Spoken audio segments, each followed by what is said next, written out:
Swami, dear brahmacharis and ashramvasis, Prabhupada is feeding us. We are living on the cost of Prabhupada. He is feeding us daily. From his account we are eating. Because of Prabhupada who found this movement and who printed all these books, therefore people give us some rice and donation that we can eat. Correct? Not because you are so brilliant, came to deliver all the universe. It's because of you are a follower of Prabhupada, therefore Krishna is maintaining you. So that ashramvasis should be always grateful. Don't take it for granted. Don't take credit on yourself. We are eating from Prabhupada's account. Grihastha may have some kind of secondary thought that he is maintained by his hard work, which is another illusion. Bhagavan is supplying everything. No? But particularly for devotees who are living in ashram, they should understand that we are maintained by Prabhupada, by Guru, by Krishna. And at the end of the day, we should be very grateful and respectful. No? And also, the understanding here, Srila Prabhupada brings up the received through the pure devotees. We should also invite pure devotees to our home, offer them prasadam and prepare to please them in all respects. So this understanding, we are getting prasadam, and also we should distribute prasadam. Should not be attitude in temple. somebody comes for prasadam, okay, welcome, come, we'll share whatever we have. Particularly ashram people. They should not ignore guests, they should not ignore devotees.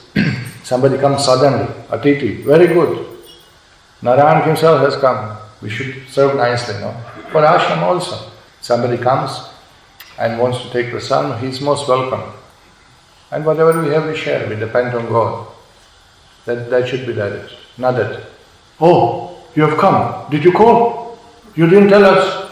Prabhuji, next time you call. Otherwise, how do I have prasadam? Just such an attack on you when you come. It's a very bad experience. Think like this. Oh, Krishna sent. Maybe Krishna wants me to, maybe I'm eating too much, so today I will share half of whatever I have. No? Or maybe I should listen. Maybe Krishna is testing me now. Let's see what kind of devotee I am. Or, if you're a little more advanced, you might think, what a nice opportunity to serve devotees. Or even if he's newcomer, what a nice, see Krishna send him. Let me give him prasadam so he can advance. No? What about those thoughts? No? Just we came to the temple and he attacked us. Did you call? He said, no, we were just on the way, we didn't have plan to come, we just came for darshan. No, you see, it's a question of management, you have to call this proper etiquette. How can you just come like, okay, Baba, we just came for darshan, relax, Baba, keep your prasadam. So upset, he was so upset. Neophyte. So upset. Keep it. And serving in grudging mood. You want prasadam, huh? Okay, share here. You want more? More. How much you can eat? This is horrible, this is cruel, this person will lose appetite, No? Fellow is going with paneer sabji and said, it was a little bit. There was not much quantity left at the end, So he said, you don't want this, huh?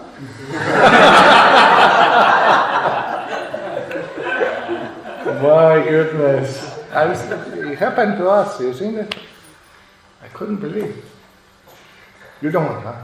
He wanted, so you don't want it. So, you see, it must be done with full heart, with full mood. If you've seen, I've had good fortune seeing His Holiness Bhakti Vikas Maharaj serving his good friend Jayananda Swami now. That time he was not sannyasi. He came to visit us and two of us we cooked. And then we started serving, but Maharaj said, make hot puris. Hot puris here to supply. Okay. So I went on making puris. Who will serve? So Maharaj said, I will serve. I said, no, Maharaj, you see. No, I will serve. My goodness, this is so just Priti Lakshanam, such a loving exchange. Take one puri, Maharaj, that's okay. Then he's eating, I put full spoon sabji. Little by little you put, it's getting cold. Why you're filling the, just little by little you serve, many times. And nobody should call you, servant should go and serve with good attitude, softly. Just, with servant means, you don't see him.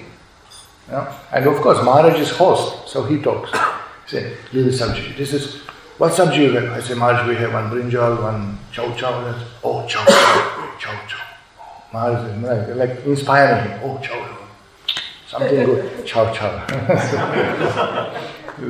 Almost Brahman, But the way how he, chow chow. And then Jananman, oh, chow chow. Something of interest. Oh, right, do some chow chow. Oh, okay. Right. One more puri. No, I think enough puris. No, this one. Fully puffed up. Just hot. Okay, give one. So, like that, very nicely. Then even if you are not hungry, you feel so inspired. And you can see it's done with love. It's not the counting. 3, 4. How many puris you can take? Malati once told to Prabhupada. Prabhupada, 1 puri, 2nd puri, 3rd puri, 4th puri, 5th puri, 6th puri. And she's going up and down, to the stairways, bringing hot. And she got tired. And she, Prabhupada, how many puris you can take? More than you can cook. But it's a fact. If with love and affection you serve, the tendency to eat more, isn't it? And person is looking at you. And worse are those, they sit, They got one spoon and they're checking how much this one got, how much that one got, and they're looking how much I got. Hey, Prabhu! Hey! Horrible. This is really horrible when they call you. So servants, they must be silent, just supply. Service should be done in such a way, when you sit to prasadam, the guest should not feel whether there is enough. There should not be tension, So never bring this, just little bit of prasadam, big bucket, and then a little bit of prasadam down and showing, you want? No, I don't want last thing to take, And then after he tells you, no, there is full bucket there. Then why you are showing me empty bucket? No? So the guest should assure, even if you don't have, you give prasadam. Please take, so much is there. We cook for 30 people, maybe you have for 3, So you're making comfortable, making feel no anxiety. Oh, so much is there, okay, relax, okay, like that. Another, we are serving prasadam once for festival, and I say, serve some appalam. Serve some appalam there, And the devotee said, oh, okay, I will see appalam. So he went there, where the old buckets, where all prasadam was, stored. And from there he shouted, Prabhuji, no more appalam! And you have, 50 people sitting there. And, no more appalam. My goodness, what are bad things, Okay, don't shout, Baba, keep quiet. If a situation comes like this, they didn't even know that we had appalam. First batch got appalam, second batch we didn't get appalam. And he shouted, Prabhuji, no more appalam! And you can see faces. Then I have to go, but don't worry, plenty of sweet rice is there. Okay. So, we put you in difficulties. It is art. It is done with love and affection. This is a rule. This is not, we are not canteen or something. Alright, we take one plate, enough. And expecting, you took prasadam, now you have to give donation. Or some are more strict. First give donation, then they invite you for prasadam. My goodness, it's a horrible thing. There is a system how to do it, with love and affection. And thinking, this is Krishna's prasadam, Krishna's mercy behavior. Take some mercy, give some mercy. More you give, more you get. That should be done like this, with love and affection. And servants also. They should be selfless, they should serve. And you can see first round he serves nicely, second round they give you half spoon. What happened? Keeping for themselves. They are afraid, won't be enough. Then they don't serve nicely. Sometimes if devotees are young, let them take prasadam first and then serve. Because they can't serve properly, they're in anxiety, tension, and they don't want to serve full spoon, thinking one won't be enough. And then it's not done. In Gaudiya Vaishnava tradition, the prasadam is served by senior devotees because of their attitude of love and affection, of controlling mind and senses. Now the fellow is serving so fast, just he wants to sit quickly and eat also. So all these things are really, if he's done in proper mood, it's so inspiring, it's so spiritual, it's transcendental if it's done properly. Okay, here. So Prabhupada said to his disciples once at the end of the class that all of us we joined because of prasadam. And there was next to Prabhupada standing temple president, was really capable and smart and intelligent and educated person. And Prabhupada looked at him, he was smiling like, all we joined because of prasadam. Prabhupada, you too. It's a fact, because of prasadam. Any objection to the quote? No. Right. So another quote. The word bhukte bhojayate indicates that one should eat with devotees. One should carefully avoid eating food offered by non-devotees. This is interesting. One should carefully avoid eating food offered by non-devotees. Offered means offered to us. Indeed, a devotee should be very strict in not accepting food from a non-devotee, especially food prepared in restaurants, hotels or on airplanes. Śrīla Nityananda Prabhu's reference in this connection is meant to emphasize that one should avoid eating with Mayavadis and covert Mayavadis like the Sahajias Vaishnavas who are materially affected. So we don't take prasadam from demigods. In demigods temples we don't take prasadam. It's prohibited. If you read Chaitanya Mangala, there is explained that demigod prasadam is not accepted by the Vaishnavas, only Vishnu prasadam.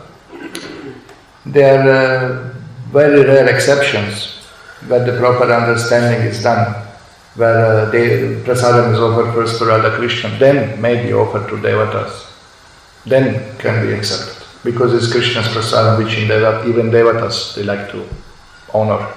So in that case, could be done. Problem is if there's somebody offers food to devata thinking they are Supreme Lord, then it's not accepted. We don't accept even flowers from demigod temple. We don't accept vibhuti. We don't accept. So happen you go to Durga temple and you offer pranam. We offer pranam. Chaitanya Mahaprabhu went to Shiva temples. He went to different devata temples and he was dancing and singing.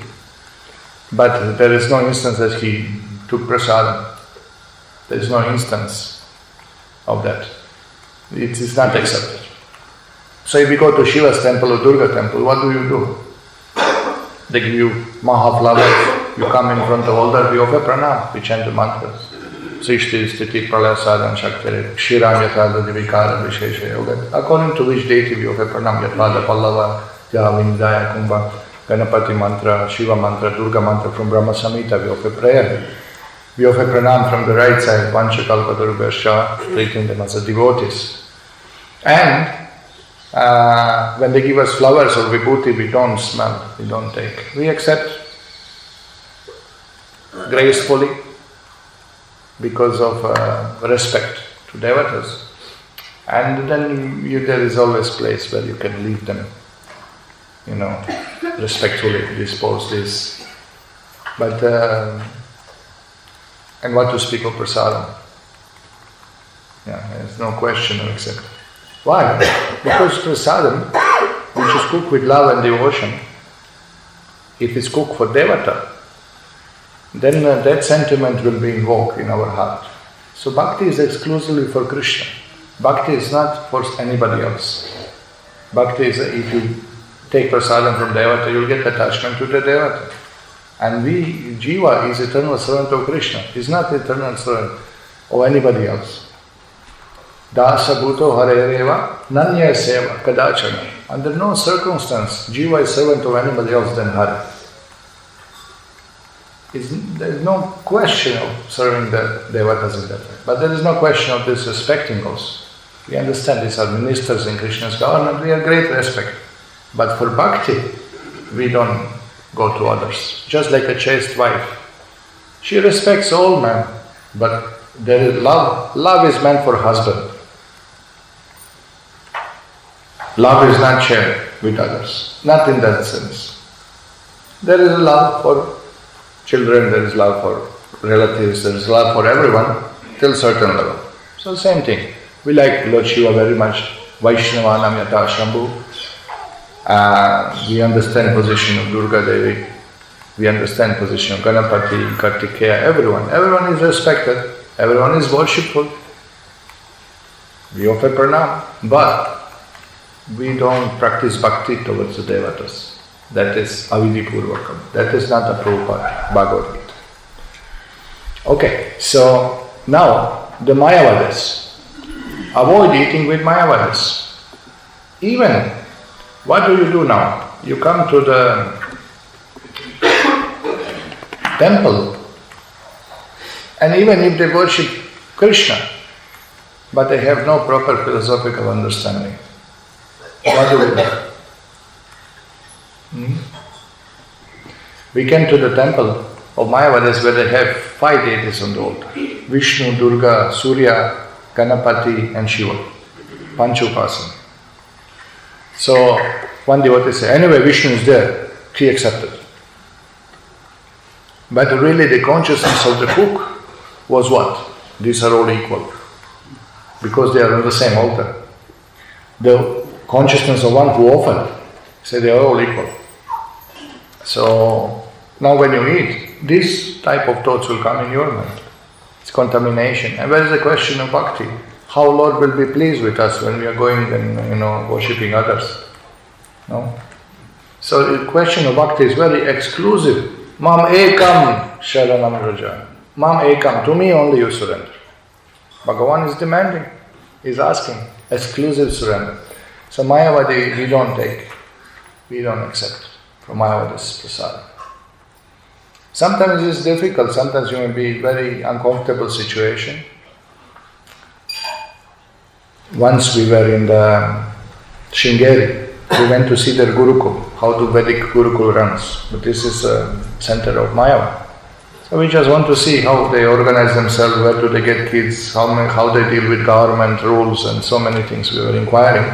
And then Swamiji came and said, welcome for Prasadam, Sharada Devi temple, Durga, and Mayavadis, Sringeri Mata, Shankara's followers. So what we say? Politely, we say, and good fortune for us that there was appearance there of some of Acharyas. So we say, we fast till noon. Thank you very much, respectfully we offer. So he understood. Vaishnavas, they won't take care. He immediately understood. He just said to Swami, okay, give some fruits. So we took fruits and we were clarified. Bhoga fruits, definitely bhoga fruits, not offered. Okay. Because people just brought on darshan, just were standing there. So they're giving us fruits, we offer, they get benefit, we got benefit. We didn't offend anybody. We respect them for their sannyas. See there, Vachuregamana Sakura, they are strict. Learned also, very learned. The Swamiji we met speaks 20 languages, apart from studying Vedanta, So we offer respect, but we did not, accept. We did not accept. And what to speak of eating in restaurants and from karmis? Disgusting. No? We're not going to discuss this one. Alright. Okay. So here, Prabhupada said, even in ordinary social activities, these 6 types of dealings between 2 loving friends are absolutely necessary. So these principles, Dadati, Pratigikanti, Guhyamākati, Prishti, Gumte, Bhojayate, this is visible in society, even in karmic society. Here Prabhupada says, one businessman wishes to contact another businessman. He arranged feast in the hotel. Then he inquires. And sometimes presents are exchanged. Look at all 6. Prabhupada just like that gives you an example. No? And it's a fact. No, it's a fact that this is how it goes. Conclusion. Thus, whenever there is a dealing of preeti or love in intimate dealings, these 6 activities are executed. Now look at Prabhupada's point. The International Society for Krishna Consciousness has been established to facilitate these 6 kinds of loving exchanges between devotees. Correct? So, Prabhupada gives example. This society was started single-handedly, but because people are coming forward and dealing with the give and take policy, the society now expanding all over the world. Now, this is very interesting how Prabhupada said. It was started single-handedly. You see how humbly it is not started. Society was started by me, and single-handedly. Whose hands were those? Prabhupada's, your hands. And dealing with give and take policy. Remember, Prabhupada said, I cook prasadam. They came. By prasadam he attracted them. So here, people donating very liberally, now eagerly accepting our books and magazines. Life members and friends, they participate in feasting. Okay, they come for our festivals, take feast, and then the members and supporters inquire very confidentially. We try to explain.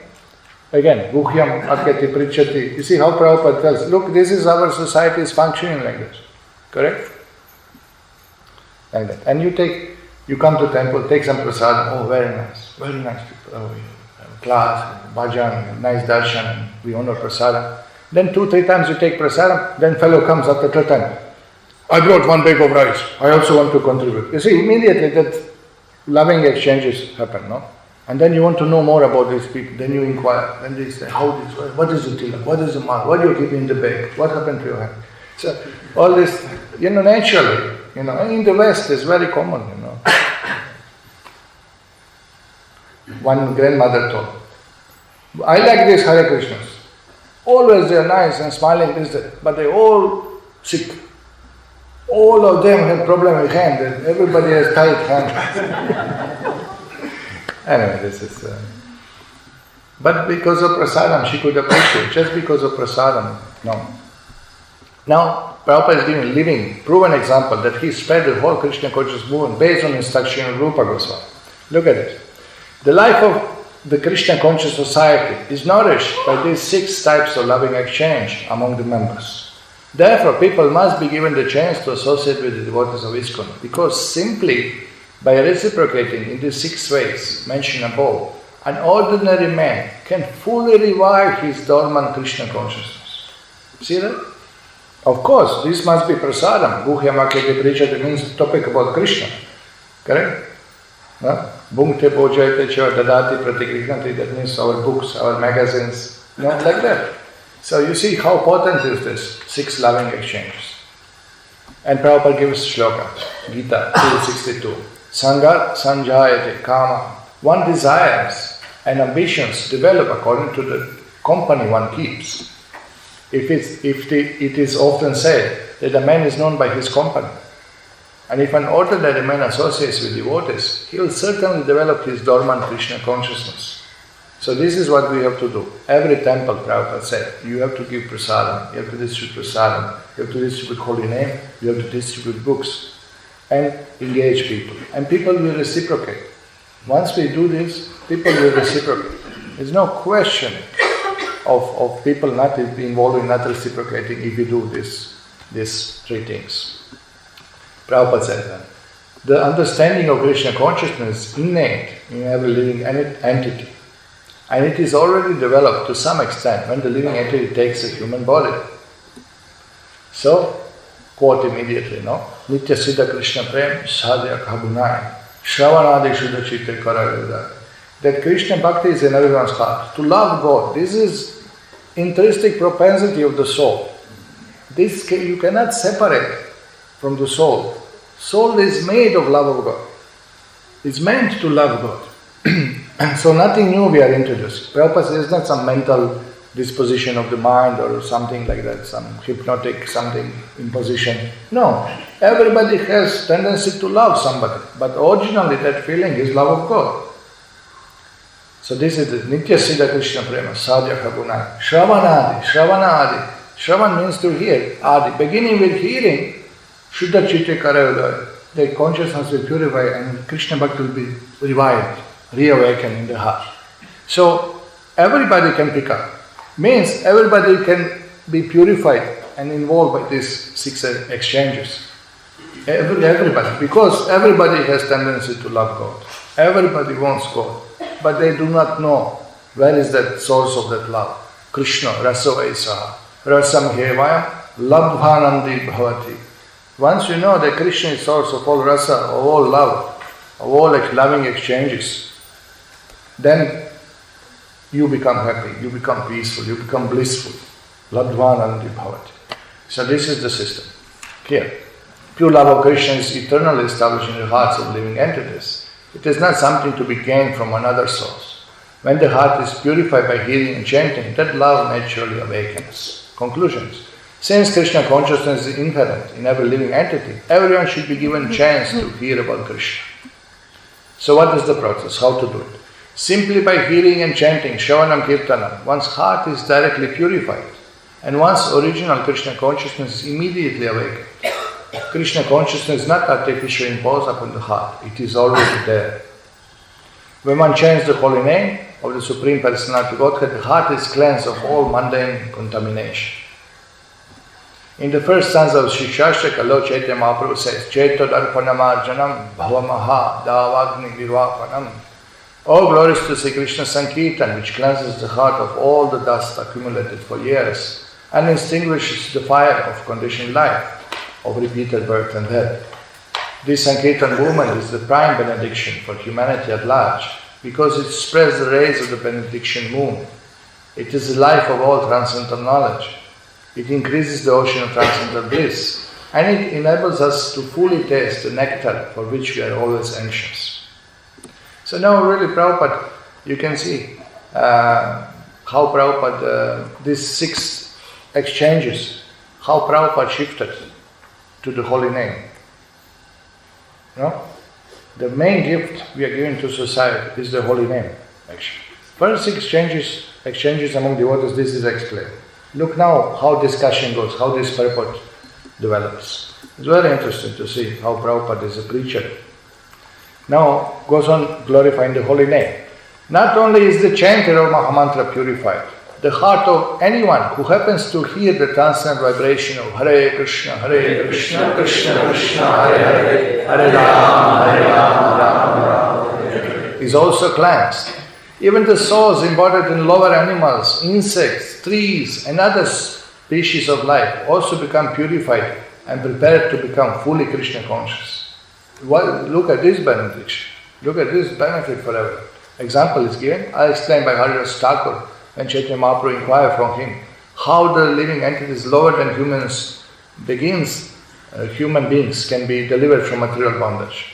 No? And Haridas Ṭhākura said by chanting. Then example is given Sri Chaitanya Mahaprabhu himself, the forest of Jharkhand. At that time the tigers, snakes, deer and all other animals abandoned their natural animosity and began chanting and dancing in Sankirtan.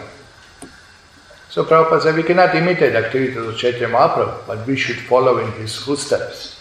We are not powerful enough to enchant the lower animals, but we could actually convert many people. No? So now you can see how Prabhupada now is, first there was devotee to devotee exchange. Now then he said that this movement should give opportunity to others to get prasada, to get holy name, to get our books. Okay. Now look at this. Next Srila Prabhupada takes shloka to completely new level. Contributing or distributing the holy name of the Lord is a sublime example of contributing giving charity, the Dāti principle. Prabhupada said, this is what shloka says. Dādati pratika means we have to give the holy name. So, okay, I have to tell you. All acharyas, they stick to these 6 principles, explain and go to the next shloka. Prabhupada has this purport. He is a preacher. He is a person sent by his Guru Maharaj, pure devotee, to spread the holy. He is not going to miss this shloka. Look how he's bringing up to a completely different level. No? This is the Dāti principle. Not only the Dāti gift among devotees, give the holy name. This is the prime duty. Sublime example of contributing or giving charity. The best thing you can give. By the same token, one must also follow the Pratigrihnati principle and be willing and ready to receive the transcendental gift. One should inquire about Krishna consciousness movement. Guhyam Makyati Prichati. Now, you should inquire about this movement and open his mind in order to understand the situation of this material world. You should hear from this moment that this material world is Maya and you should surrender to Krishna. Thus the Guhyam Makyati Prichati principle can be served. Next, Srila Prabhupada addresses readers and invites everyone to join the movement. All paragraphs just direct reaching to a reader. Now you see this. Prabhupada says, the members of the International Society for Krishna Consciousness invite the society members and supporters to dine with them when they hold love feast in all their branches every Sunday. Everyone is invited. Dadati, we are giving prasadam, bhunte bhojan. Come. Then Prabhupada said, it's a long purpose, I just took the points. People came to honor prasadam. Then people invite members of society to their homes and feed them sumptuously with prasadam. Then comes like this. We took prasadam in temple. Please, Prabhuji, come to my house. Come on, say it. See, Kali Yuga, you have to invite yourself. Okay. People should give up the company of so-called yogis, jnanis, karmis and philanthropists because their association can benefit no one. No. So this is going on. We can preach to people. To whom we are preaching, we can do these exchanges. But we don't want to invite this other people whose goal is not Krishna.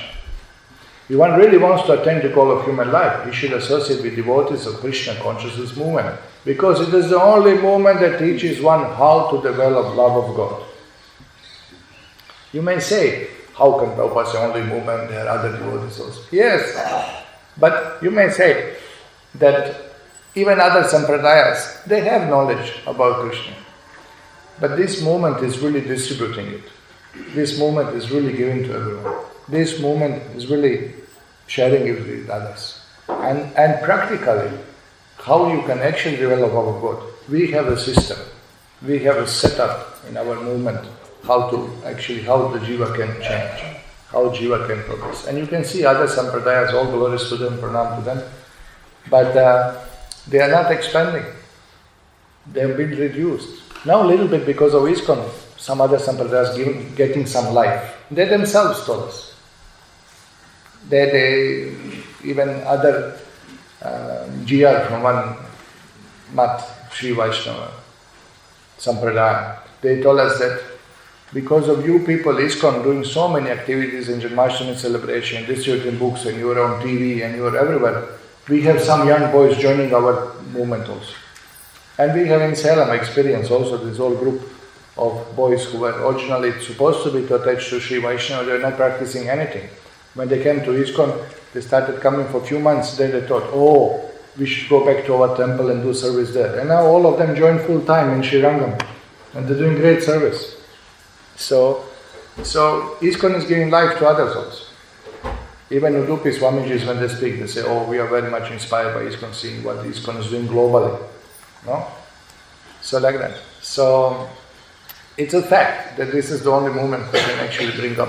All others are struggling to preserve their own community. So here, Srila Prabhupada continues. Just pure preaching. Religion is the special function of human society and constitutes the distinction between human society and animal society. Animal society has no churches, mosques, or religious system. In all parts of the world, however, downtrodden human society maybe there is some system of religion. Even tribal aborigines in jungles also have a system of religion. When a religious system develops and turns into love of God, it is successful. No? So Prabhupada is just preaching, just giving quotes. Savayapam samparo dharma yato bhaktira dokshachya, defining that what is the religion? Supreme occupation, dharma for all humanity is that by which man can attain to loving service, devotional service, unto the transcendental Lord.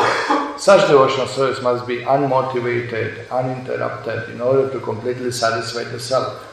Now again, this is the distinction between us and other movements. Because in other religion, they give you some material benefits. They offer some material phalam for your worship. They tell you, you worship God, you'll get money, you'll get success, you'll get visa, you'll get job, you'll get wife, you'll get cured. But we don't advertise material benefit to attract people. We do not advertise material benefit because it's very tricky thing and it's not really true. Krishna may give, may not give material benefit, but he will give you bhakti.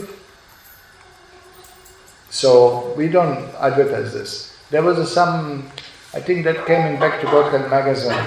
When Prabhupada was there, somebody said that they interviewed some famous people who are chanting, and they publish some famous film star and some famous industrialist and some famous people. They say, when I chant, I feel free from stress. When I chant, I feel enlightened. All day I can do my job better and focus on my work better, and I'm free from anxiety when I'm chanting.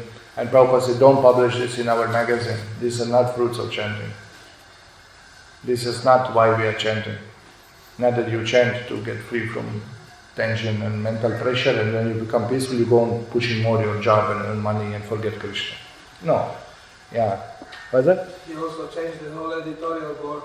Oh, he changed all the devotees who printed that. All editorial board was changed.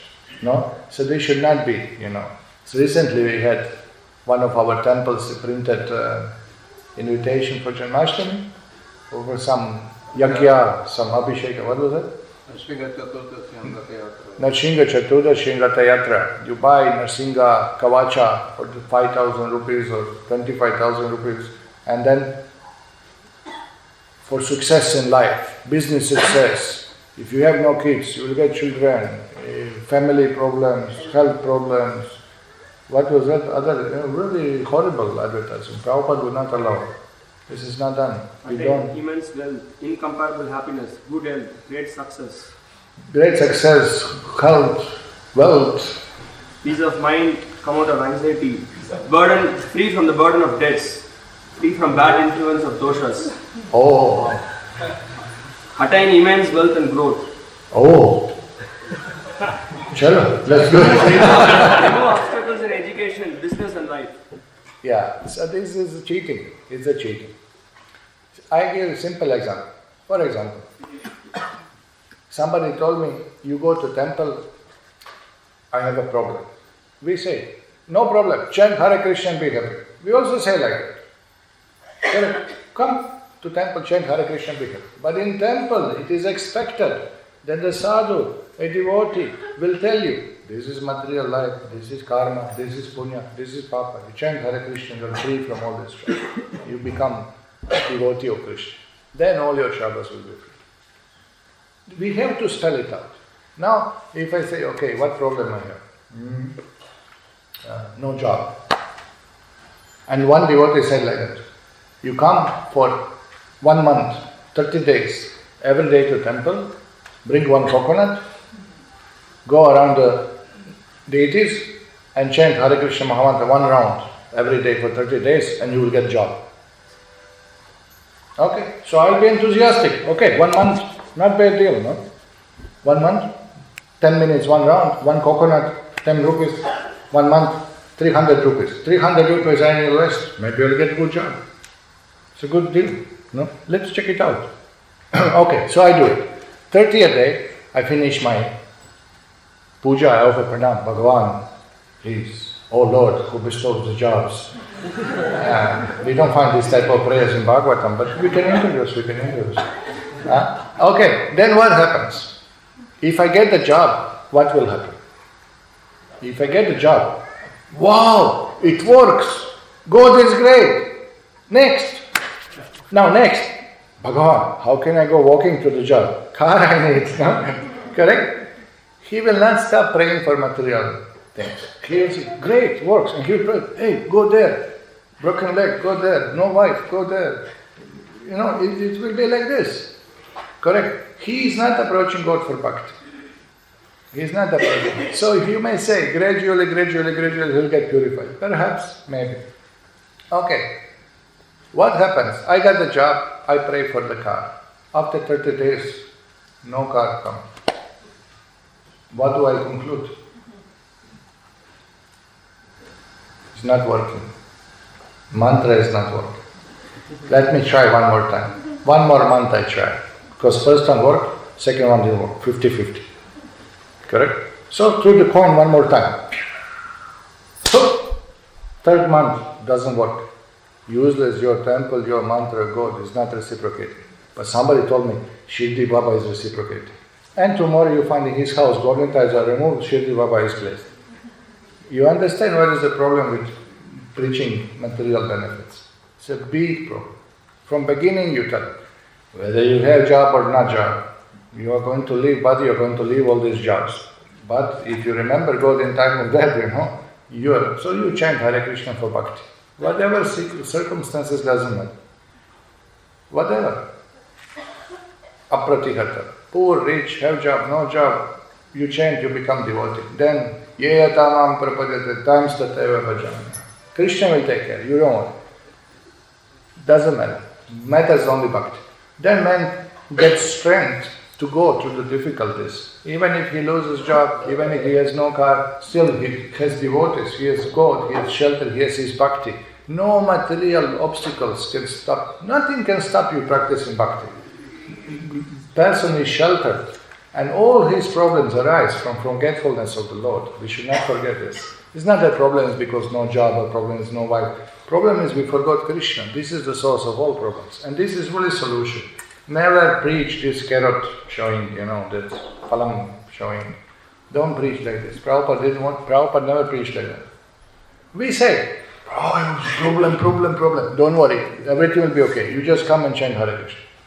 But then you have to spell the rest of the story also. This material world, we are suffering. Yes. He will agree. We are suffering. The only solution is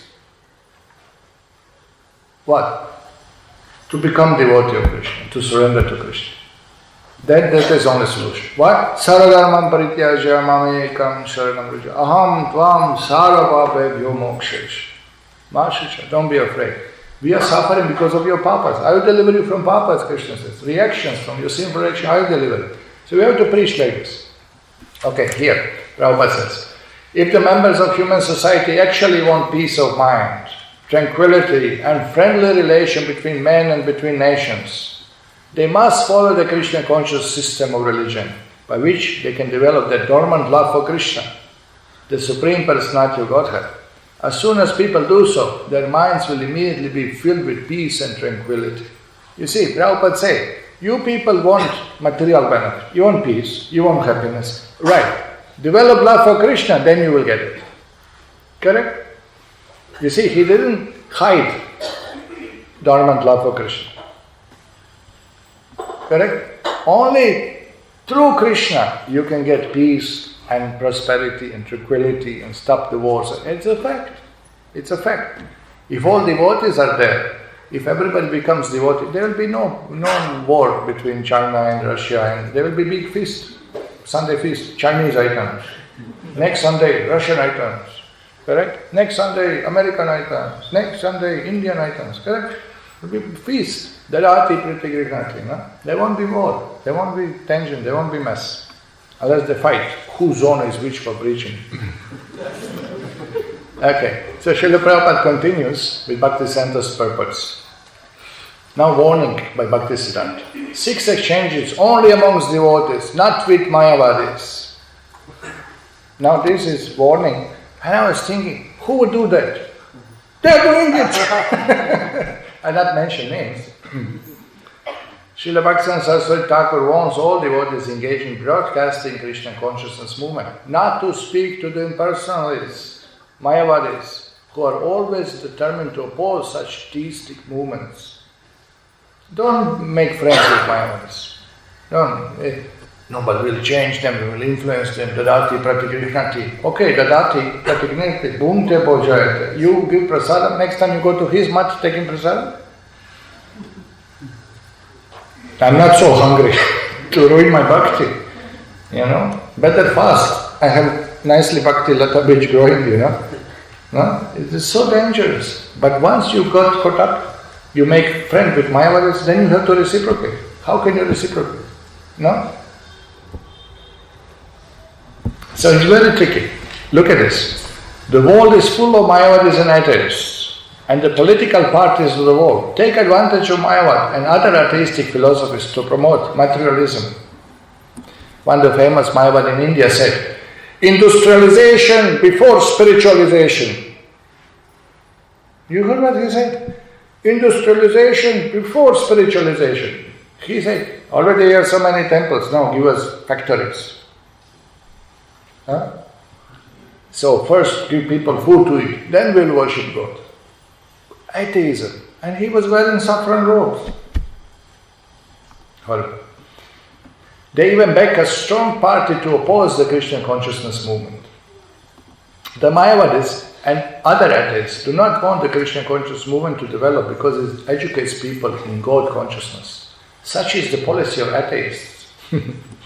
Here, Prabhupada says, why you want to mingle with Mayavadis? There is no benefit in feeding a snake milk and bananas, because the snake will never be satisfied. On the contrary, by taking milk and bananas, the snake will simply become more poisonous. Kevalam vishavardhanam. If snake is given milk to drink, its poison simply increases. For a similar reason, we should not disclose our minds to serpent Mayavadis and karmis. Such disclosure will never help. It is best to completely avoid association with them and never ask them about anything confidential, because they cannot give good advice. You see the warning, how much warning. And now we are singing songs with them. Nor should we extend invitation to Mayavadis. We should not extend invitation to Mayavadis and atheists, or accept their invitations. For by such intimate intermingling, we may become affected by their atheistic mentality. Sangat sanjayate kama. It is the negative injunction of this verse that we should refrain from giving anything to or accept anything from the Mayavadis and atheists. Bhaktisiddhānta Sarasvatī Ṭhākura's word. So, one of our senior devotees went on inviting some Mayavadis, going to their programs, this, that. So everybody was a little alarmed. Please, don't do that. Why you are all thinking I will be affected by them? Why don't you think I will affect them? No, but look at the warning. Its warning is given by acharyas. There is a warning, Here, Sri Chaitanya Mahaprabhu has also warned. Vashaira anakhaile dushta hoyama. When one eats food prepared by worldly people, one's mind becomes wicked. You heard that? When one eats food prepared by worldly people, one's minds become wicked. Unless one is very advanced, he is unable to utilize everyone's contribution to further the Krishna consciousness movement. Therefore, on principle, one should not accept charity from Mayavadis or atheists. Indeed, Sri Chaitanya Mahaprabhu has forbidden devotees to associate even with the ordinary men who are too addicted to material sense gratification. So this we should be very careful. Of course, what do you do? Now some Mayavadi sannyasi comes to our temple.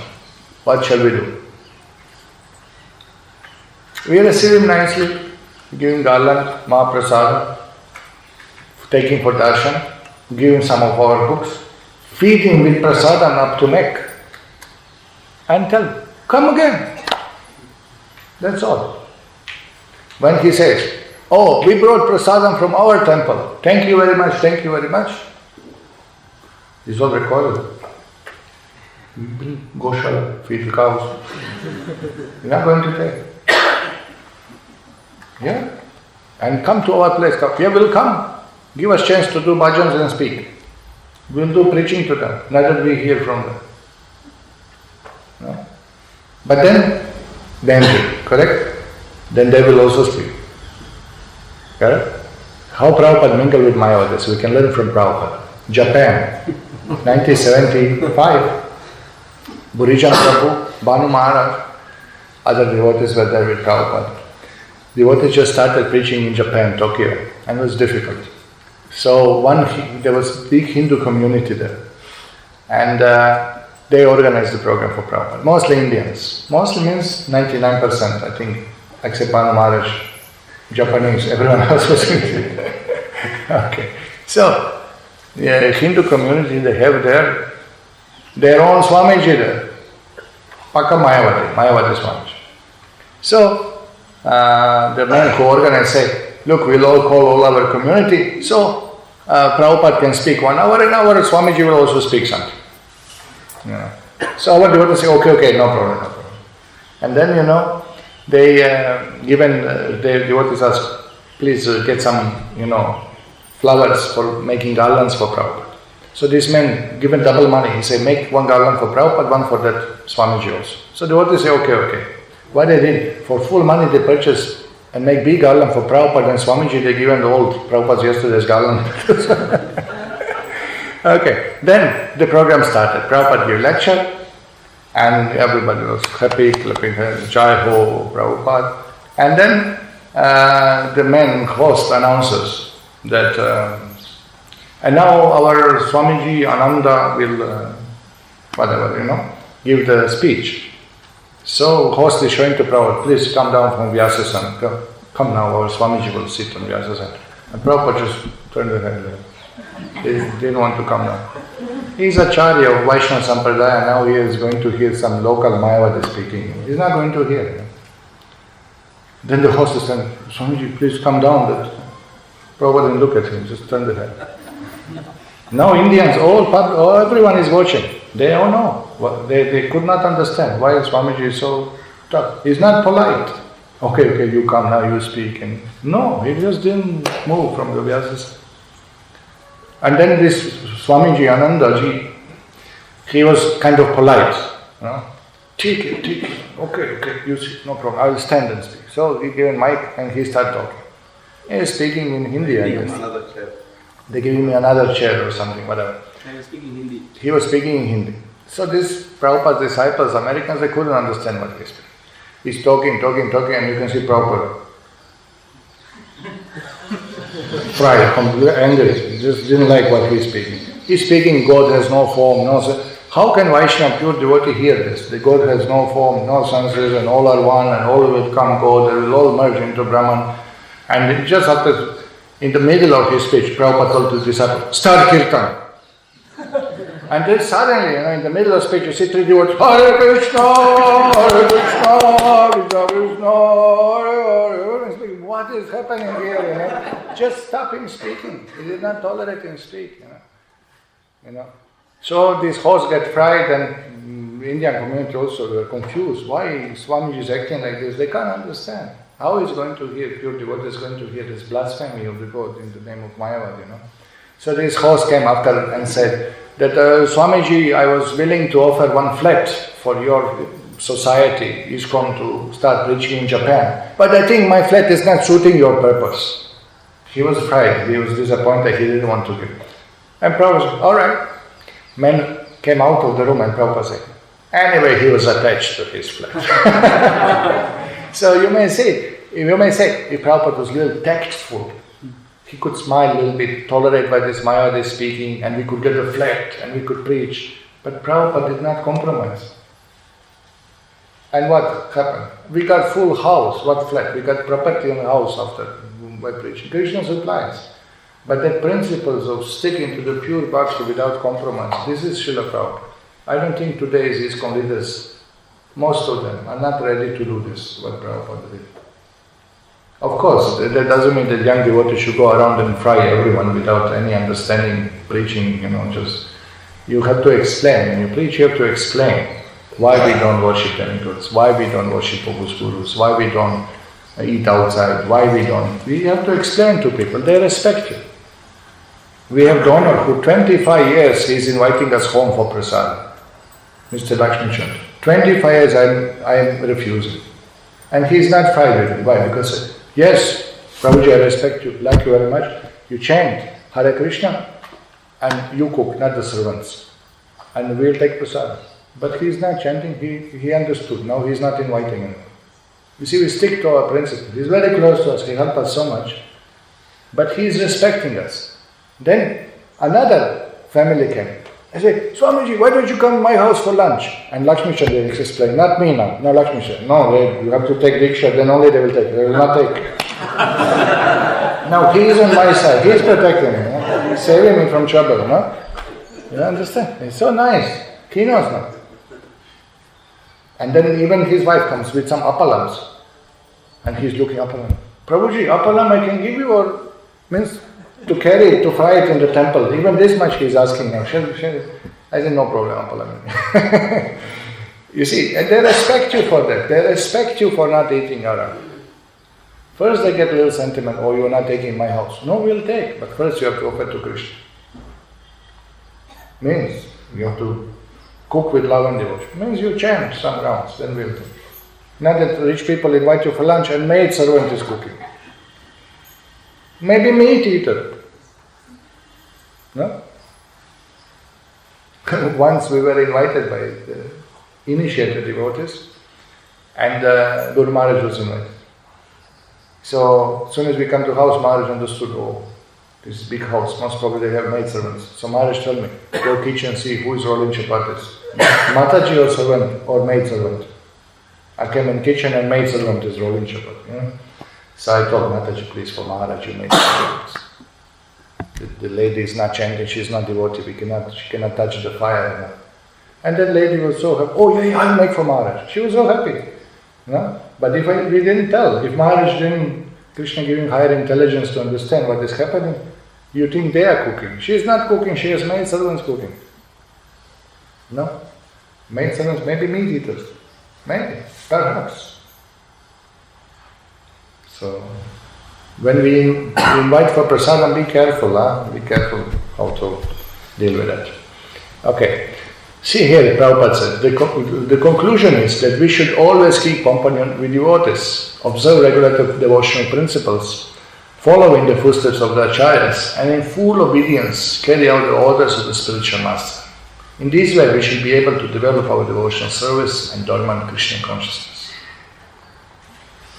So now this is Bhaktisiddhānta starts speaking about Madhyamadikari here. Why? Because links to next shloka. Next shloka is explaining how Madhyamadikari deals with 3 types of devotees, and also one should actually come to the Madhyamadikari platform from neophyte, and then these devotional exchanges will be applied properly. Because neophyte devotee, he cannot discriminate who is devotee, who is not devotee. Yeah? When people start coming, they think, okay, now I'm into something spiritual. So he appreciates all the spiritual people. Yeah? So many times you have devotees, they put tilak, they chant, then they come from some other city, from other temple. Oh, I came from Meenakshi. Here is Meenakshi Prasad. He's from temple. He's excited. I went to Palani. Where's that Amritam called? Panchamritam. So they are excited. They think, okay, this is temple, that is temple. I also became spiritual. And he puts tilak, chants Hare Krishna, but he is not clear. He's a neophyte. He doesn't know what is pure bhakti, what is Mishra bhakti, what is devata. He is not clear. So he cannot exchange properly the 6 exchanges. So really Madhyama is one who really applies this very nicely. And anyway, let's see what Bhaktisiddhānta Sarasvatī Thakur says.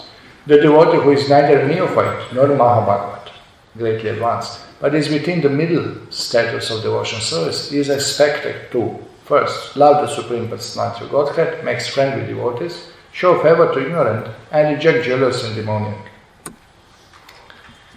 In this verse, there is a brief mention of the process of making loving transaction with the Supreme Personality of Godhead and making friends with the devotees. You heard this one? Dadati Pratigrihnati. Bhaktisiddhānta says, in this verse is brief mentioning the process of making loving transactions with the Supreme Lord and making friends with the devotees. Very quickly we'll come to explaining this by Prabhupāda's own purport. Very interesting, no? You see the hint. Just a child gives one hint, then you have to think how to understand this. Dadati Pratigrihnati, exchanges among devotees, correct? Okay. Now, then Srila Prabhupada continues from the purport of Bhaktisiddhānta. Dadati principle. According to the Dadati principle, advanced devotee is supposed to spend at least 50% of his income on the service of the Lord and his devotees and temple construction. He's not there, is he? No, must be there. Just a second. Okay, you heard that one? Shall I repeat? According to the Dadati principle, an advanced devotee is supposed to spend at least 50% of his income on the service of the Lord and his devotees. I'm not advanced, I'm your servant. I'm Kanishta, Abhilashi. Everybody becomes humble immediately. Right? Alright, and the example is given. Rupa Goswāmī has set such an example in his life. When he decided to retire, he distributed 50% of his life's earning to Krishna's service, 25% to his relatives, and kept 25% for personal emergency. These examples should be followed by all devotees. Whatever one's income, 50% should be spent on behalf of Krishna and his devotees, and this will fulfill the demands of the Dadati. In the next verse, Srila Rupa Goswāmī informs us what kind of Vaishnava should be selected as a friend and whom Vaishnava should be served, and how Vaishnava should be served. So this is just introduction to the next topic. Okay, so this is Srila Prabhupada's purport. We just did it, and if we spend a little more time, we can go through the purports. Here, Srila Bhaktisiddhānta Sarasvatī Thakur says another detail in this commentary. Also, one should not feed these 3 types of persons who possess an enjoying spirit. Eating food prepared by them or feeding them increases one's affection for them. Exchanging love with devotees who are in the same aspiration as oneself and who are affectionate to oneself enhances one bhakti. Now Srila Bhaktisiddhānta Sarasvatī Thakur hints here that, okay, we distribute prasadam to everyone to benefit them. But these exchanges with Mayavadas or with karmis, if you go on in detailed exchanges like you with 3 devotees, you see we distribute prasadam on festivals to everyone. Okay. But we invite devotees to our house and we feed devotees. Now if you start doing this with karmis, you have a problem. Or if you start doing this with Mayavadas, you have a problem. Here, this is explained. Eating food prepared by them or feeding them not only Okay, we will not go to eat Mayavadi food, but you are going regularly inviting him. Then you will have some friendship, some affection for them. Look at this. Once affection for them is developed, then you will not be able to discriminate. You will have to tolerate what they speak, what they do. Then you will be pulled into reciprocation. You will have to go visit them once. You will have to, and you may be affected by contamination. So here a warning. Eating food or feeding them increases affection for them.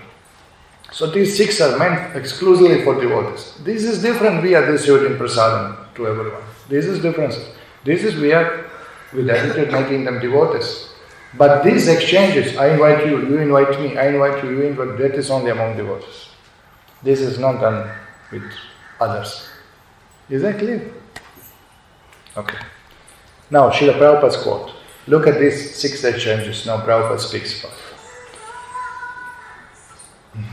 So we are living at the cost of Krishna. You read that one? We are living at the cost of Krishna. At the beginning of the lecture I was explaining we are living at the cost of Prabhupada. It means Krishna's servant. And after cooking these fruits, flowers or grains, if we do not offer to Krishna, is that very good gentlemanliness? Are you good gentleman if you don't offer?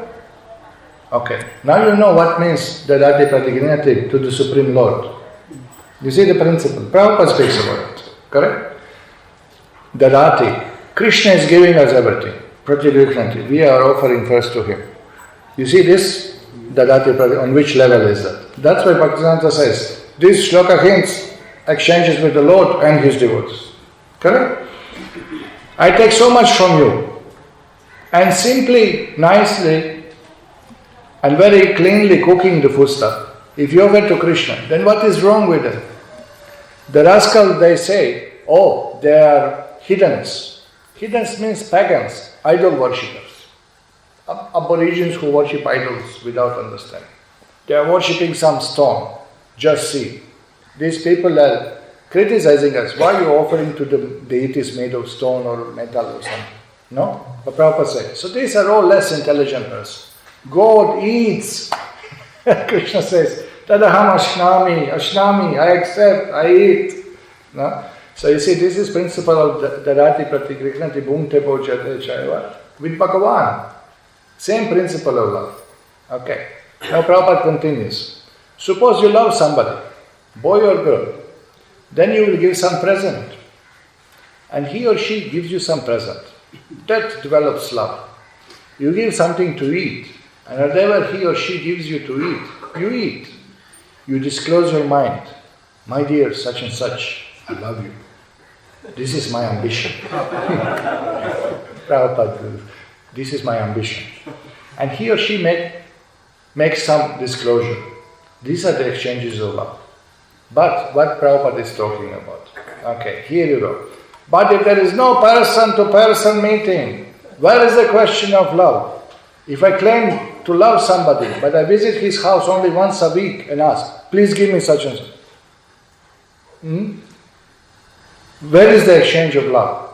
Love means there is some exchange. If you love somebody, but you have not given anything to that person or taken anything from him, where is love? The conclusion is, religion means to love God. And that means you must know who God is. There is no alternative. You must know the person who is God. Then you can have loving exchanges with him. That we are teaching. We are asking our disciples to rise early in the morning and offer Mangalarati, Bhogarati to Lord in his form, his deity in the temple. Are we such a fools and rascals that we are wasting time worshipping a doll? Sometimes people think like this, but it is not a fact. When you enter the temple, you know definitely, here is Krishna, he is God, and we must love him like this. This is the super excellence of this Krishna consciousness movement. We do everything definitely on the positive platform. Yeah? So you see, loving exchange is how Prabhupada introduced. No? Pradyumna. Srila Prabhupada, you are saying we must know God before we can love him. So that means devotional service is preceded by knowledge. Srila Prabhupada said, yes, this is the process given in Bhagavad Gita. There are 18 chapters. And the whole 18 chapters are education, how to know God. When Arjuna at last comes to the complete awareness, he accepts Krishna, you are Param Brahman, the Supreme Personality of Godhead. Then Arjuna surrenders and Krishna advises, Sarva-dharman parityajya. But unless you know God, how will you surrender? If some third-class man comes and says, surrender to me, will you do that? Why should I surrender to you? You must know. Now here is God, I must surrender. 18 chapters describe God and how to know God. And then Krishna proposes, surrender unto me. Then Arjuna does it. Yes. So without knowing God, how you can surrender to Him? It is not possible. So you see how Prabhupada elaborates this Rādhā-ramaṇa completely on different platform. Here we go. Śrīla Bhaktivinoda Thakur's Pīyūṣa-varṣiṇī-vṛtti. Bhaktisiddhānta says, bad association is unfavorable to bhakti. 2 shlokas we heard. Second shloka, third shloka warning, asat sangatya. Okay. Therefore, it is imperative to abandon such association. Those who are intent on progressing in bhakti should associate with pure devotees who possess the power to free one from the tendency to fall into bad association. A description and loving exchanges shared between devotees, which nourishes on bhakti, is found in the 4th verse. This is how he links. You are convinced now, asat sangha should be given up. Now, how to deal within satsanga, how to behave among devotees. So he says like this, loving giving another devotee that she requires, lovingly accepting those items that are mercifully given by other devotees, revealing one's confidential realizations to the devotees. You see how he says, confidential realization. Not only, oh Prabhu, this problem, that problem. Just let us discuss what we read. Prabhuji, today I read in Bhagavatam, Prabhupada this. Today I read it, I heard this. Maharaj said like this, Prabhupada said like this. This is nectar. This is what is discussion, no? Hearing description of confidential tattvas from pure devotee means topics of Radha Krishna, topics of Lord Chaitanya's Leela, like that. Lovingly serving devotees prasadam and accepting prasadam offered by devotees.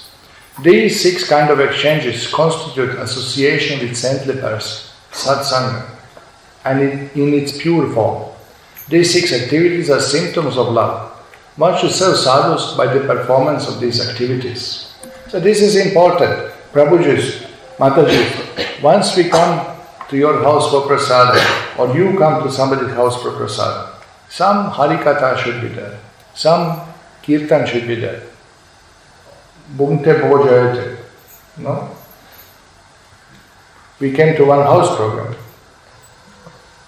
Our temple president was invited, so we took few of us brahmacharis to go with him. So we came to the program. As soon as we came to the house, they sit us down on the floor and put plates in front of us. So I was surprised, because when we go with Guru Maharaj, we have bhajan, we have lecture, then prasadam last, no? Here we came to the house, immediately life members put us on the floor, and plate in front of us. So I turned to temple president and said, Prabhuji, bhajan? And he said, no, bhojan. So let's not do like this. Okay, you can put the condition. Please come to my house. Okay, no problem, we'll come to your house. Invite all your friends, all your neighbors, all your relatives, make some space, we'll do bhajan, lecture, and then we'll serve prasadam. Okay. No, only you come. Okay, that is also accepted. But nice to have some harikatha. Some harikatha is good, particularly if they are new people. And if they are elder devotees, they also should not be pizza party, just kind of some sense gratification without any Krishna consciousness, without any harikatha. At least topic should be, we should talk about Krishna, talk about Prabhupada, talk about Guru Maharaj, talk about Chaitanya Mahaprabhu. Some Krishna conscious topic should be there. Should not be that enjoying spirit. That should be maintained like that. Okay. Shri Rādhā-ramaṇa Goswāmī Upadesa-prakasika Ṭhākura. In this 4th verse, the extrinsic symptoms of loving exchanges with pure devotee are described. As the meaning of this verse is perfectly clear, it does not require elaboration. Thank you very much. We stop here. The shloka is over. That's what he said. That's what he said. Remember, Śrīla Vishwanath Thakur, commentary on Gita, last 18th chapter, last few shlokas he commented, and then suddenly commentary comes like this. 5 shlokas before the end of Gita, his commentary stops. He said that, I wrote a commentary, but overnight the carrier of Ganesh took them away. So I'm not going to write again. It's Krishna's will. We finish conclusion here. The mouse has eaten the commentary overnight. Last few shlokas. So Vishnu Ṭhākura says, the carrier of Ganapati came overnight and took it. So Krishna willing, I will not comment on those verses. Everything is already explained, nothing new to say. And he finished his commentary. Okay, any questions, comments? You will be invited for prasadam now. Loving exchanges. We made khichdi only for you. Okay, any questions? Come on. Comments? Many things to discuss, but how many things you can discuss? Okay, I have a question.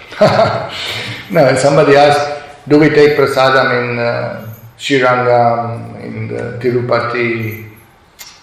Maybe these people who are cooking, not chanting 16 ounce, this, that. Okay, 2 things to consider in this.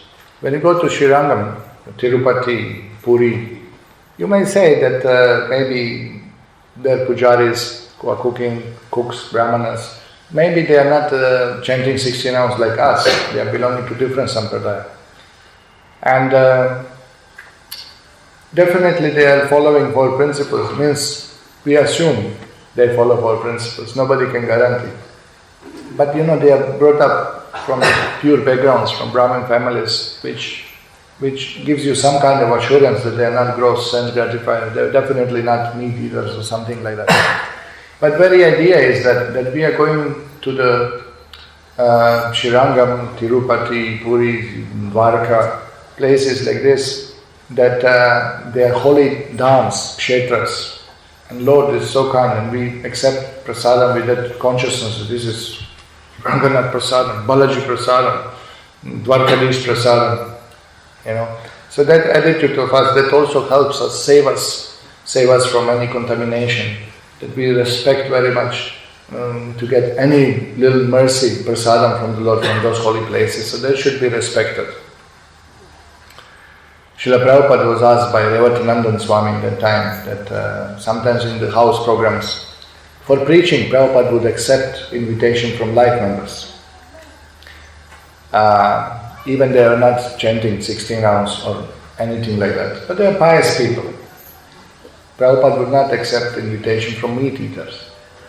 Once they were invited to such a house, once Prabhupada realized they're giving chicken, they say, you cook for me. And he told servant, you cook for me, I will not eat here. Recently, Mukunda Datta Prabhu was by mistake placed in the house of people who are chanting Hare Krishna. They just started chanting, but still there were some eggs in the house, in the fridge. So 3 days he just took fruits, he refused to eat.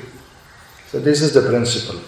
We don't accept invitation by the non-veg people, but if they are, if life members invite us or somebody who is just picking up bhakti, we accept.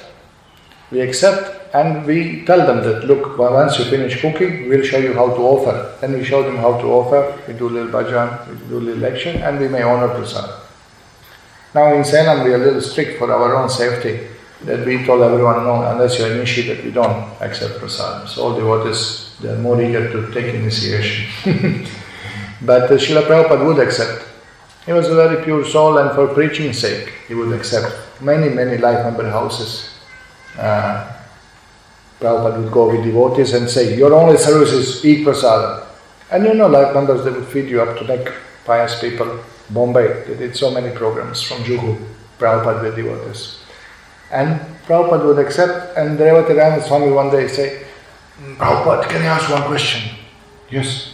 My mind is a little bit disturbed. How is that these people, we assume they are, pure, but seems like in some houses they don't even offer, as we explain, or our people they do not offer or something. Seems like they just cook for us and we take. So Prabhupada explained, yes, the intention is they want to serve devotees of Krishna. That attitude, that is accepted. So Srila Prabhupada said like this, that for pure devotee, whatever he takes is prasad. Now this should not be misunderstood or imitated. But the idea is, he cannot see anything that is not given by Krishna to him. He automatically, as soon as somebody offers food, even the person does not know how to offer to Krishna something, pure devotee thinks, oh, Krishna has sent me this.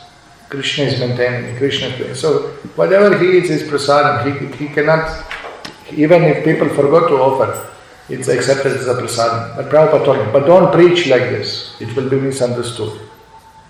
No? But you must understand, a pure devotee has no, he cannot see anything not related to Krishna. So this is to be understood properly, that for pure devotees like this. For us, better we are sure that it is offered. Better we make sure that. Just tell to people, please, we will show you how to offer, put one separate plate, put photo of Krishna, we show them how to offer, and mostly people are inspired to continue offering daily in their house after that.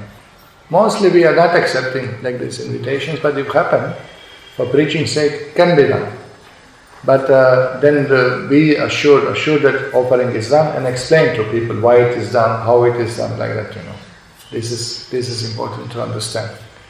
So even once there was some garlic onion in one sabji or something, and Prabhupada said, just tolerate. The host is there with a good heart, and they mess it up, they put some garlic onion or something. Prabhupada said, just tolerate it. Okay. Yes.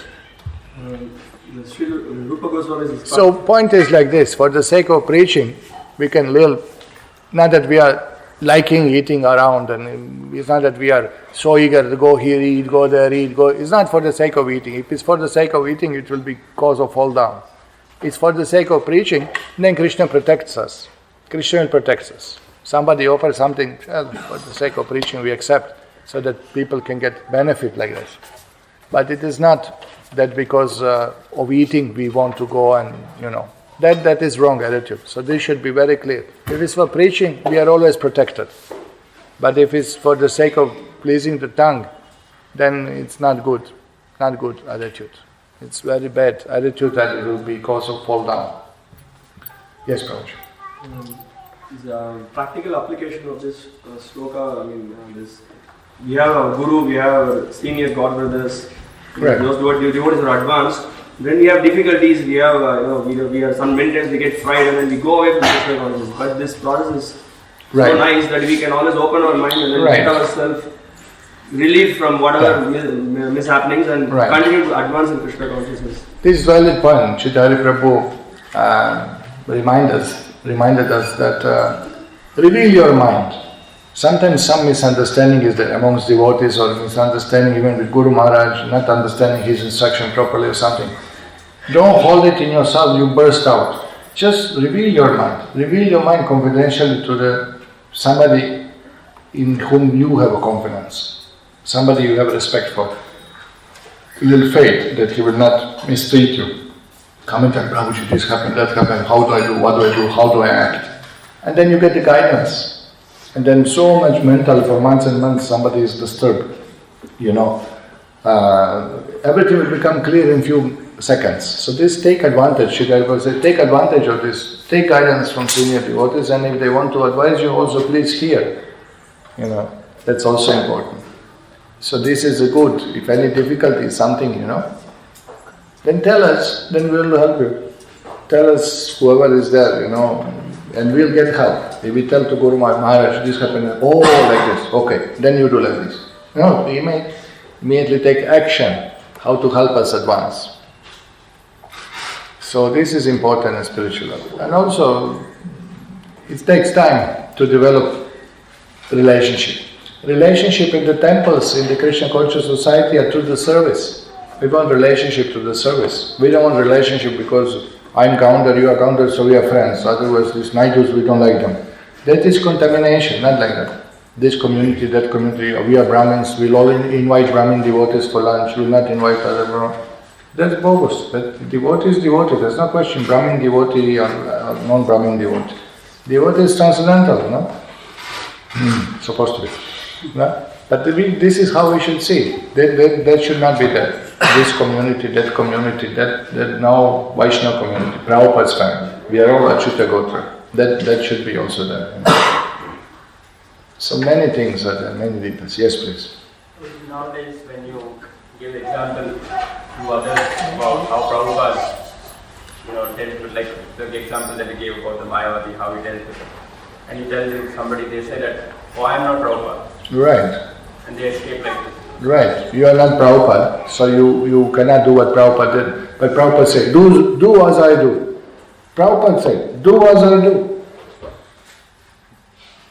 I'm more afraid of other people who fry everyone in the name of strong preaching. That is another extreme. We have one Russian devotee just joined, and he thinks whoever he meets here to tell him, stop all demigod worship, and in one day they will all surrender to him and they will all follow what he said, without question. In 2 minutes he thinks they will accept. Somebody is worshipping 80 years, 60 years in his family, or for generation they are worshipping Ganapati. And now he comes 2 minutes on door and say, take this Bhagavad Gita and you up on demigod worship, and he expects people will accept. Better tell them, look, you are already worshipping, you are respecting Vedas, look, the essence of all Vedas, Krishna is speaking, please read the book. Then Prabhupada will preach to them. No? So one should be patient, not on the spot accept, everybody will just accept whatever you say. Or we go to Sai Baba worshippers. Correct. So if you say, Sai Baba is rascal, you think they will buy the book? They will not buy the book. Why you say, oh, you are worshipping Sai Baba? We are worshipping Prabhupada. Now, Bhagavad Gita explains who is Guru. Please read. Oh, yes, okay. Then Krishna will preach to him. What is the qualification of Guru? What is it? So one has to be a little intelligent how to help people, not how to fry everyone. So this is now, strong preaching doesn't mean going with torchlight and burning the houses of people. That's called inquisition. You have to have sense to help people. You have to see how phalena parachayat. Let me see a result of your preaching. Then I will accept. Let's see that people are changing, people are taking books, people are giving up. We don't encourage demigod worship or worshiping bogus gurus. We are against. You have to preach, but you have to know how to preach also. It's also important. For example, Srila Prabhupada said, in public we should not mention the names of people. No? Like now I mentioned Sai Baba is rascal. Should not mention in the public. But because we are among devotees, online,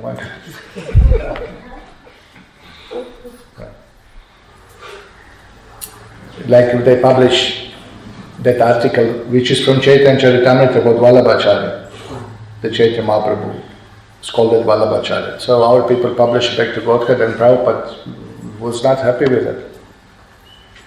And he had to apologize to the Vallabha Sampradaya, And then when they went on arguing, say, what can I do? This is what is stated in Chaitanya Charitamrita. But he was not appreciating. He thought that it's not good tactic to irritate other Vaishnavas.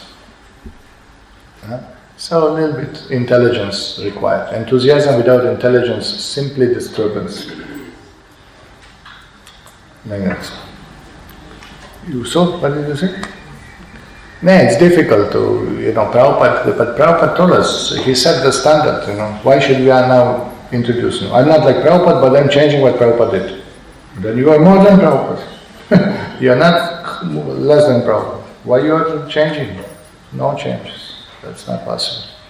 Okay, any other comments, questions? Who was it? What was it? For example, we just go to a house and our mother gives us with love and affection. And they are not initiated, they are not chanting the rounds. Right. How do we deal with that? How to deal with loving mother. Hare Krishna. Okay. So, you see, it's what is principle for us, we who join in the Western countries, all our mothers are meat eaters. So from beginning, we told to mothers, look, I'm vegetarian now, and I like you very much, I love you very much, my mother, but please help me to follow what I want to follow. I want to follow pure vegetarian, this is my life, and please don't mind. She said, I'll cook for you vegetarian. I said, no, we are very strict. In the pots you are cooking meat and you can't cook vegetable for me. So don't mind. Please, I'll not take. My mother was a little upset with it. 1 month, 2 months, 3 months. But then she accepted, okay, because again, on the basis of that love and affection, okay, he's happy like that, let him follow me. I'll not push. Correct. Later on, when I learned some cooking, I cooked and she is eating. And she is eating and laughing. You are cooking, I have to eat. I cook, you don't want to eat. What is this? I said, this is pretty luxurious. So, you have to handle the situation. In the West, we cannot say like this. Now, if mother is inviting you house, this, that, then you have to see how much sensitive she is, how much she will be. If you can explain, this is the best. Look, I've taken Diksha, I give him Vrata in front of Yagya, in front of deities, in front of Guru. I will not take unless, person is cooked who has Diksha. So please, you help me follow. Why you want to break me your rules? You love me, you help me to follow. Try to explain.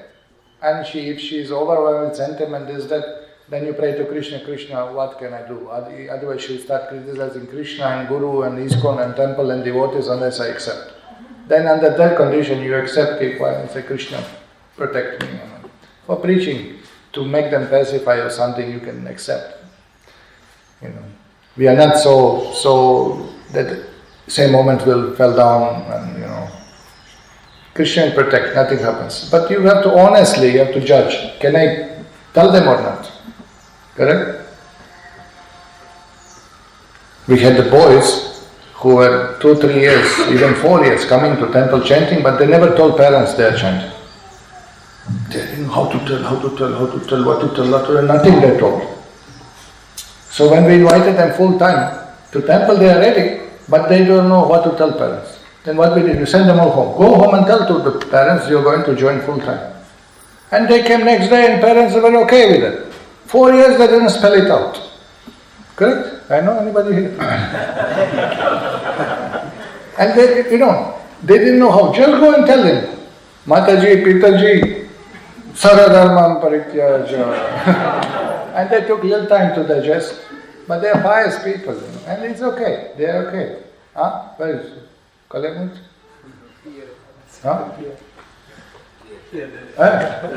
Okay, mother, father. Okay, nothing happened. And then Vishnu, where's Vishnu? So, mother, father, nothing happened. How many years you didn't tell them? 4 years. 4 years, they don't know that the boy is chanting. But they are pious people in India, what is the problem? I would take this, mother invites me for Indian community, I will say, okay, I'm coming, chant 2 rounds, then you cook. She will take up the challenge, okay. Maybe bargain, 1 round, okay, 1 round. You have to deal with people, you have to figure out how to,